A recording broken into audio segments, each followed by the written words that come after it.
Bonjour à tous, j'espère que vous allez bien. Je suis vraiment ravie de vous retrouver aujourd'hui pour une nouvelle vidéo sur la chaîne qui va être un update lecture. Et franchement, quel update lecture de qualité. Enfin, je ne me vante pas, mais c'est surtout que j'ai fait deux lectures vraiment trop bien. Donc, on va pas perdre de temps et on va commencer tout de suite. Première lecture dont j'aimerais bien vous parler, et je n'ai pas fait exprès de m'assortir à la couverture, mais c'est le tome 5 du Pont des Tempêtes de Daniel L. Jensen aux éditions Bragellon. C'est le trône tourmenté. Je vous montre, oh ce bébé incroyablement beau. Ils sont toujours magnifiques, même en broché, en sachant que j'ai ma soeur qui me fait les jaspages. Là du coup c'est pas encore fait et le tome 4 non plus, mais un jour où elle reviendra je lui demanderai de me faire le jaspage pour les deux derniers. Du coup, moi qui suis archi fan du Pont des Tempêtes, j'avais bien évidemment trop envie de lire le tome 5 et là je peux vous dire que je m'en mords les doigts puisque le tome 6 n'est pas disponible avant quelques mois. J'espère pas trop de mois non plus. Bref, je vous refais... D'ailleurs, non, je vous fais pas un résumé du tome 1 parce qu'en fait, dans cette saga de 6 tomes, on a à chaque fois des duologies qui parlent d'un couple particulier. Donc là, dans ce tome 5, on commence une nouvelle duologie, mais cette fois-ci du point de vue de Anna, qui est la sœur d'Aren, qui est promise depuis sa naissance en mariage au prince d'Arendal pour maintenir en fait l'alliance qu'il y a entre Itikana et Arendal depuis un certain nombre d'années. Et après ce qu'il s'est passé au niveau de la guerre entre Maridrina et Itikana, Anna a dû demander de l'aide à Arendal et elle a renouvelé en fait sa volonté de effectivement aller épouser le prince héritier d'Arendal, même si elle le connaît pas du tout, c'est pas du tout un mariage d'amour, c'est vraiment purement politique et elle a besoin de se sacrifier entre guillemets pour Itikana. Donc dans ce tome 5, ça y est, le moment est arrivé pour elle de partir aller épouser en fait le prince William. Et globalement, c'est à peu près ça le résumé, en fait. Dans ce tome 5, il va y avoir bien évidemment un complot, il va y avoir des faux semblants. On va avoir du coup Anna qui vit à Itikana, je vous rappelle pour ceux qui ont lu, et je vous donne l'information pour ceux qui n'ont pas lu le Pont des Tempêtes, mais Itikana, on vit dans la forêt, c'est très guerrier, on n'est pas dans les robes, les apparences, les machins, les trucs et tout. Et elle se retrouve propulsée du coup à la cour, donc avec toutes ces petites mesquineries de cour, ces faux semblants de la cour, et donc voilà, on va se retrouver là-dedans. Elle va essayer du coup de mener son enquête pour savoir si son alliance ne va peut-être pas porter autant ses fruits que ce qu'elle avait anticipé. Et en parallèle, bien évidemment, il y a toute une histoire politique qui va se jouer en fond. Et voilà, globalement, c'est à peu près ça le résumé. Je suis pas sûre que j'ai été très claire, mais bon, bref. Dans ce tome 5, ce que j'apprécie énormément, c'est qu'on est du coup l'alternance de point de vue, comme à chaque fois, entre Anna et James. Personnage de James que j'adore, mais vraiment, je l'adore de fou, parce que on a ce côté, encore une fois, quand même charismatique, assez baraqué, qui est soldat, donc qui sait se battre, tout ça, mais le côté vraiment très rigide, très militaire, et il faut que ce soit carré.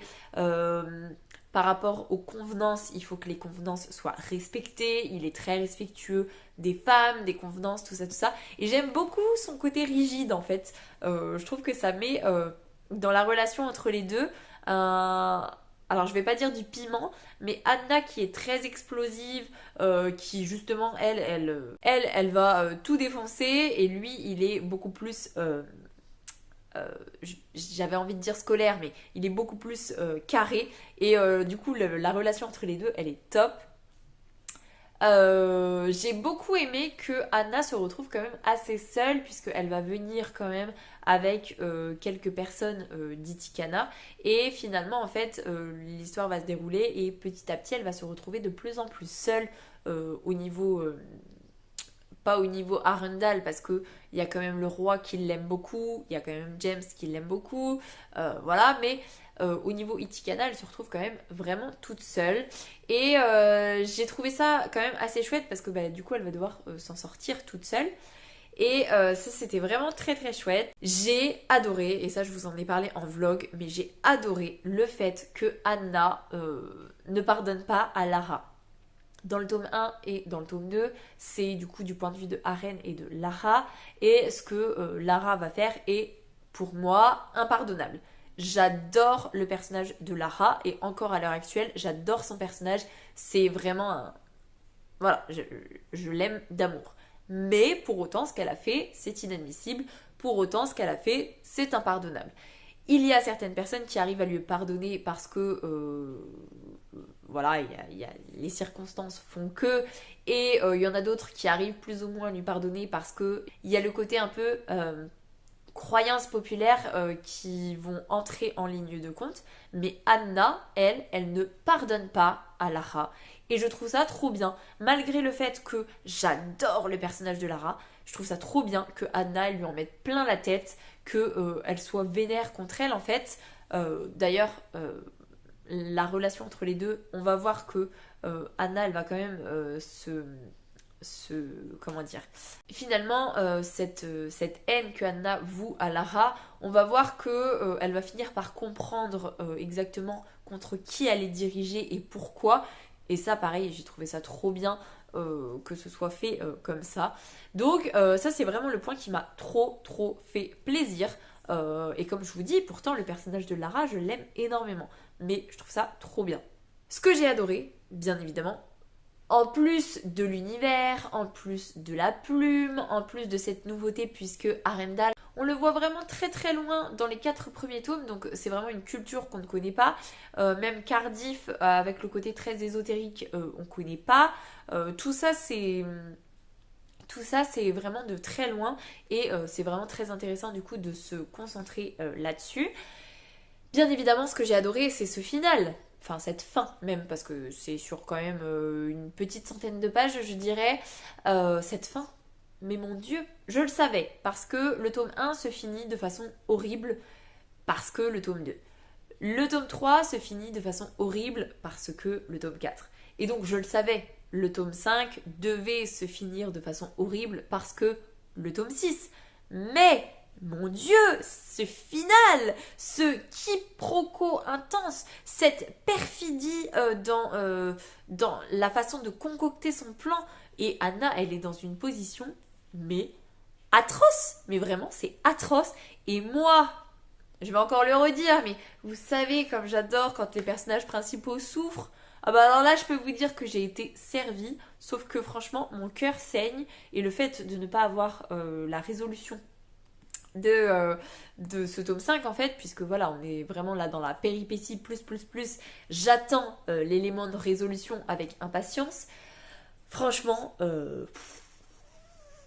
incroyable, j'ai passé un moment de lecture incroyable, une frénésie de lecture bien évidemment, juste topissime. Et encore une fois, c'est une saga pépite pour moi. Je me ferai une joie de relire cette saga dans quelques années quand j'aurai bien tout digéré de ces 3 duologies, parce que voilà, il faut les digérer quand même, mais franchement c'est juste pépite. Je vous conseille encore une fois chaudement Le Pont des Tempêtes si vous aimez les univers de fantasy avec les complots, les trahisons, l'espionnage, les tortures, parce que franchement voilà, les tortures sont... Bref, voilà, j'ai adoré, trop bien. Et en plus, ce que je pourrais dire par rapport aux 2 duologies précédentes, en tout cas c'est le ressenti que j'en ai, en termes de scènes érotiques, parce qu'il y en a bien évidemment, et ben il n'y en a pas beaucoup là-dedans, il y a même quasiment rien, et la seule scène vraiment un peu plus explicite, elle tourne très vite court, donc ça permet aussi d'être cohérent au vu du caractère de James. Ça, c'est dans la continuité du fait qu'il soit très rigide et très sur les convenances, tout ça. Mais voilà, en fait, j'ai trouvé que c'était quand même très chouette le fait qu'il il y ait une tension, mais qu'elle ne soit pas forcément aboutie.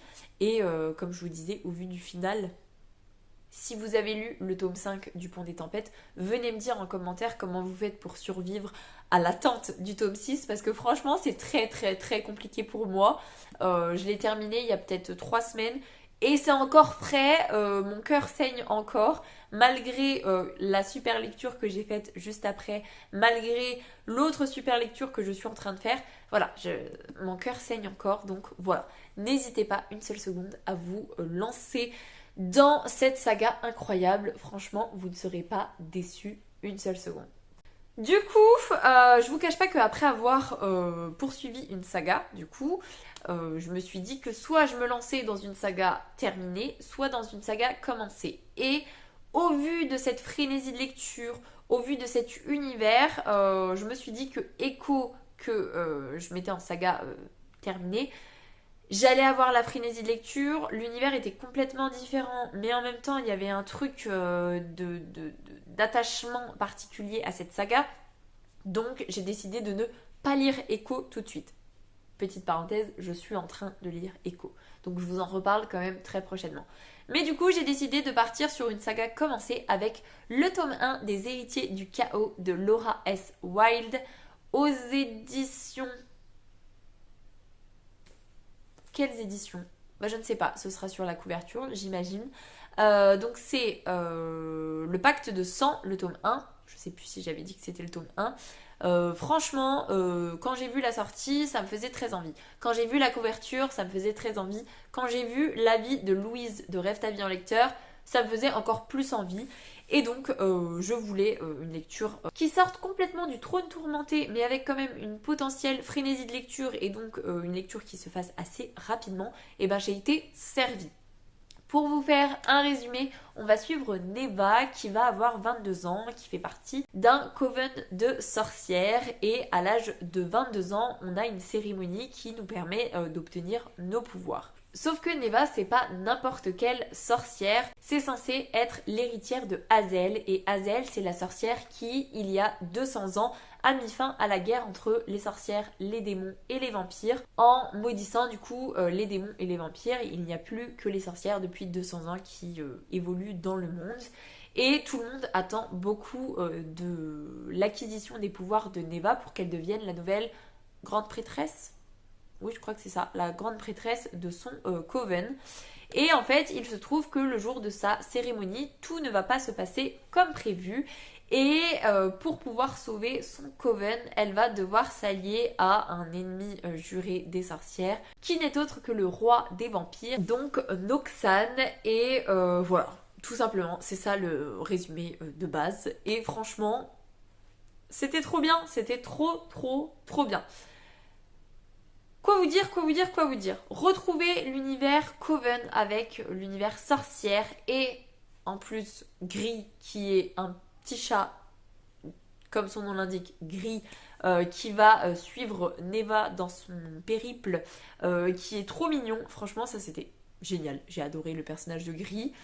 J'ai beaucoup aimé l'alternance de chapitres puisque au début on va surtout se concentrer sur Neva, mais après il va y avoir du coup l'alternance entre Neva et Noxan. J'ai beaucoup aimé la dynamique entre les deux personnages et le pourquoi du comment au niveau de leur lien qui va se créer, parce que Neva elle va pas seulement le réveiller parce qu'elle a besoin de lui, elle va le réveiller parce qu'il y a toute une histoire derrière qui fait que entre guillemets elle peut pas vraiment s'en empêcher, ce qui m'a aussi un petit peu énervée au début. Quand on apprend le pourquoi du comment, on se dit ah ok d'accord c'est logique, mais au début quand on sait pas le pourquoi du comment, ça m'a un petit peu énervée de me dire elle est quand même très naïve. Elle va quand même à l'encontre de son intuition et c'est pas chouette. Voilà, ça m'a un petit peu saoulée, je vais pas vous mentir. Donc voilà. Mais sinon, voilà, le côté sorcière, le côté pouvoir, le côté vampire, parce qu'en plus, quand elle va réveiller du coup Noxan, il va venir accompagner deux de ses guerriers. C'est les deux seuls qui vont pouvoir se réveiller suite à la malédiction d'Hazel, puisque voilà, Neva, elle le réveille avec... et lui va pouvoir réveiller deux de ses guerriers. Je ne vous dis pas pourquoi. Mais du coup, ils sont dans le manoir en fait de Noxane, ils vont évoluer et s'ils décident de passer un pacte de sang, comme le nom du roman l'indique, c'est parce que Noxane a besoin de Neva et Neva a besoin de Noxane. Et en fait, la collaboration qu'il va y avoir entre eux, elle est super chouette parce que, en fait, on va se rendre compte qu'il y a beaucoup d'appréhension des deux côtés de l'un envers l'autre et qu'il y a aussi beaucoup de fausses croyances parce que, bah là, ils sont persuadés de certaines choses pour l'un et pour l'autre, alors qu'en fait, c'est pas exactement ça. Et ils vont petit à petit découvrir certaines choses, que ce soit Noxane du point de vue sorcière ou Neva du point de vue vampire. Et franchement, c'est très très chouette. J'ai trouvé ça trop bien. J'ai trouvé que l'enchaînement de pourquoi la cérémonie de Neva se passe mal était quand même très chouette parce que tout a été mis en place et planifié pour se dire Neva, elle va réagir comme ça, du coup il va se passer ça, du coup on va pouvoir dire ça, et du coup on va pouvoir aboutir au final qui est... Alors comparé au trône tourmenté, clairement c'est du pipi de chat, hein, voilà. Mais le final est quand même assez costaud et ça m'a fait vraiment, vraiment mal au cœur. Mais vous n'imaginez pas parce que on sait les choses, on sait pourquoi. Je comprends intellectuellement pourquoi Neva fait ce choix qui m'a brisé le cœur, hein, on va pas se mentir, qui lui brise le cœur aussi. Je comprends totalement. Mais ça n'empêche pas que je suis malheureuse au même titre qu'elle. Parce que intellectuellement, il est logique, mais sentimentalement, émotionnellement, bah il est pas logique en fait, tout simplement. Donc j'ai trouvé ça vraiment très bien, l'ambiguïté entre ce qu'il faut faire, ce que je dois faire et ce que je voudrais faire. Et le fait que bah, maintenant j'ai certaines responsabilités qui font que bah, je suis obligée de faire ce que je dois faire et pas ce que je veux faire. Donc franchement ça c'était trop bien. Voilà. L'écriture est quand même assez fluide, on va pas se mentir, tout le début, alors si, le côté Coven, tout ça c'était chouette, mais la partie entre le moment où Neva va devoir partir et le moment où elle trouve Noxane, bon bah là je me suis un petit peu ennuyée parce que j'avais trop envie en fait qu'elle trouve Noxane tout simplement. Je pense que c'est à peu près à partir de la page 100 que on commence à rentrer dans le vif du sujet. Donc voilà. Très très bonne découverte, très très bonne lecture. J'ai adoré, vraiment adoré. Et en plus on rajoute un petit côté assez drôle, assez... Oui, assez drôle en fait, assez sympathique, avec les deux guerriers que Noxane va réveiller, parce que voilà, forcément, il y a une mésentente totale avec Neva, avec Gris d'ailleurs, parce qu'il y en a un des deux qui ne supporte pas les chats, et donc forcément avec Gris, ça va faire des étincelles, et ça c'était assez rigolo. Donc voilà, j'ai passé un excellent moment de lecture, je vous conseille chaudement, si vous voulez un roman qui parle essentiellement de sorcières et de vampires qui vont devoir s'allier alors que... Alors Neva, en fait, elle déteste pas les autres créatures et les humains, comme peuvent le faire certaines sorcières, parce que depuis toujours, elle cherche à se mêler en fait aux humains pour justement dire que bah, il faut peut-être ouvrir les sorcières au monde qui nous entoure. Et du coup, elle n'est pas forcément fermée aux vampires. Elle sait historiquement ce qui s'est passé à la guerre, pendant la guerre, tout ça, mais elle reste quand même assez ouverte d'esprit et ça je trouve ça vraiment bien que ce soit pas juste on m'a bourré le crâne de les vampires ils sont méchants, c'est pas bien et donc du coup voilà, elle va quand même être assez à l'écoute je trouve de la réalité de la condition vampirique et voilà j'ai trouvé ça très bien.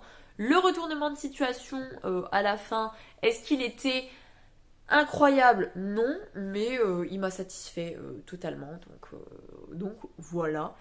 Et bah, j'ai pas grand chose d'autre à vous dire si vous souhaitez une lecture assez rapide à lire, pas prise de tête, vampire, sorcière, petit familier très mignon, et bah franchement c'est fait pour vous parce que c'est super et j'attends le tome 2 avec grande impatience.